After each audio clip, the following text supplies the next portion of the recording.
नमस्कार दोस्तों, स्वागत है डे थिंग्स बाय 2.0 पे। एक बार एक राजा के पुराने वजीर की मृत्यु हो गई। वजीर बहुत बुद्धिमान था, लेकिन उसकी अचानक मृत्यु हो गई, इसलिए अब नए मंत्री की तलाश शुरू की गई। राजा बहुत बड़ा था, इसलिए उसे संभालने के लिए एक बुद्धिमान और दूरदर्शी वजीर की जरूरत थी। पूरे राज्य में सबसे बुद्धिमान और चतुर व्यक्ति की तलाश शुरू हो गई है। इसके लिए राज्य भर में कई तरह की परीक्षाएं आयोजित की गईं। पूरे राज्य से विचारशील और बुद्धिमान व्यक्तियों को चुना गया और फिर उनकी और भी कठिन परीक्षाएं ली गईं और अंत में केवल 3 चुने हुए व्यक्तियों को राजधानी लाया गया ताकि उनकी अंतिम परीक्षा ले सके। उन तीनों को एक कमरे में रखा गया और इसकी घोषणा स्वयं राजा ने की थी कि कल उनकी अंतिम परीक्षा ली जाएगी और जो इसमें उत्तीर्ण होगा उसे राज्य का वजीर घोषित कर दिया जाएगा। परंतु आश्चर्य की बात थी कि शाम होते होते यह बात सारी राजधानी में फैल गई। राजा कल कौन सी परीक्षा लेने वाला है? सारे शहर में इसी बात की चर्चा होने लगी। राजा एक बहुत ही अजीब परीक्षा लेना चाहता था। कल सुबह उन तीनों को महल के एक बड़े कमरे में बंद कर दिया जाएगा और एक बड़ा ताला लगा दिया जाएगा। उस कमरे का दरवाजा, वह ताला उस राज्य के कारीगरों, गणितज्ञों और इंजीनियरों द्वारा बनाया गया था।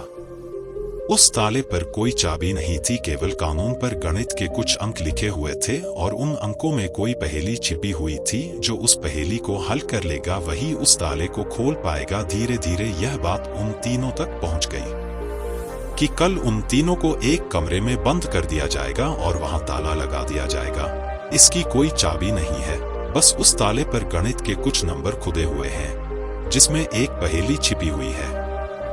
उन तीनों में से जो भी उन नंबरों का उपयोग करके पहेली को हल करेगा और सबसे पहले दरवाजा खोलेगा और कमरे से बाहर आ जाओ, उसे वजीर बना दिया जाएगा। यह सुनते ही 3 में से 2 बाजार की ओर भागे और ताले के बारे में जितनी भी गणित की किताबें मिल सकती थी वे सब ले आए और उनका अध्ययन करने लगे। लेकिन तीसरी सबसे अजीब थी, वह न तो कहीं गया और न ही कोई किताब लाया और अंधेरा होते ही सो गया। बाकी दोनों ने सोचा कि शायद डर के मारे उन्होंने परीक्षा न देने का निर्णय लिया, या हो सकता है उन्हें विश्वास ही न हो कि जो खबर सामने आई है वह सच है। लेकिन फिर भी उन्होंने कोई मौका छोड़ना ठीक नहीं समझा, क्योंकि यह जीवन में एक बार मिलने वाला मौका था। वे पूरी रात जागकर किताबें पढ़ते रहे, ताला विज्ञान से संबंधित जो भी साहित्य था। जब सुबह हुई तो तीसरा व्यक्ति उठा और उन तीनों को राजा के सामने पेश किया गया। वहां उन्हें पता चला कि यह अफवाह सच थी।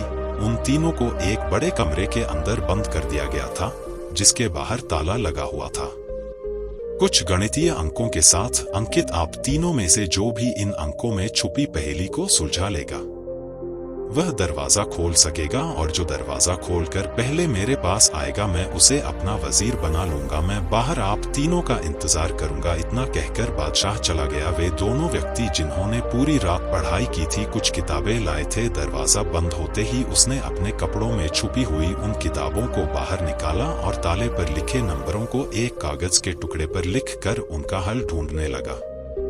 लेकिन तीसरे व्यक्ति ने कुछ नहीं किया। उसने अपनी आंखें बंद कर ली और कमरे के कोने में चुपचाप बैठ गया। उसे बैठा देखकर वे दोनों हंस पड़े और ताला मारते हुए बोले, क्या तुमने हार मान ली? कुछ करो तो कुछ होगा। उन्हें लगा कि उसने हार मान ली है। वह डरा हुआ है और कुछ भी प्रयास नहीं करना चाहता, लेकिन उसके मन में शांति थी, स्थिरता उसकी आंखों में झलक रही थी। वह परेशान नहीं लग रहा था, वह बैठा हुआ था। तभी अचानक उसे कुछ सूझा। वह उठकर दरवाजे के पास आया और धीरे से उसे धक्का दिया और क्या, दरवाजा खुला।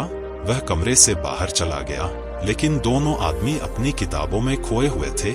उन्हें पता ही नहीं चला कि तीसरा कमरे से बाहर चला गया है। उन्हें तब पता चला जब राजा तीसरे व्यक्ति के साथ अंदर आए और कहा, अपनी ये किताबें बंद करो। जिसे बाहर जाना था वह तो बाहर जा चुका है। यह देखकर वे दोनों दंग रह गए और पूछा, तुम बाहर कैसे निकले? बादशाह ने कहा कि ताला तो बंद नहीं था, क्योंकि बंद ताले तो खोले जा सकते हैं, लेकिन कैसे? क्या तुम वह ताला खोलोगे जो बंद नहीं किया गया है? यह आदमी आप में से सबसे बुद्धिमान है, क्योंकि इसने बुद्धिमान होने का पहला परिचय दिया है।